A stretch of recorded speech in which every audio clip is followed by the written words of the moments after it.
সময়টা ছিল 1974।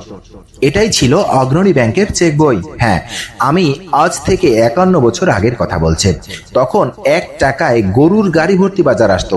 50 টাকায় 3 থেকে 5 বিঘা জমি পাওয়া যেত।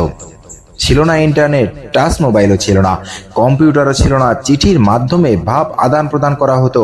কারো কারো সাথে কথা বলার জন্য চিঠির অপেক্ষায় থাকতে হতো। আজকে চিঠি দিলে 15 থেকে 20 দিন পরে খবর আসতো। প্রতিবেশীদের সাথে কতটা না মিল মোহব্বত ছিল। একে অপরের সব সময় খোঁজ খবর রাখতো।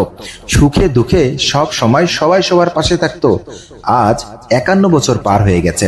2025-এ আমি আপনি কোথায় আছি একটু চিন্তা করে দেখেন। মোবাইল আছে, কম্পিউটার আছে, ল্যাপটপ রয়েছে, ইন্টারনেটের যুগ, তারপরও পাড়া প্রতিবেশীর খবর আমরা রাখি না।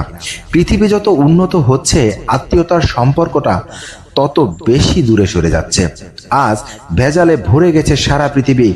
বিশ্বাস এতটাই ভেঙে গেছে, নিজের রক্তের সম্পর্ককেও বিশ্বাস করতে এখন মানুষ দ্বিধাবোধ করে। আপনি আমি কোথায় আছি একটু চিন্তা করে দেখবেন।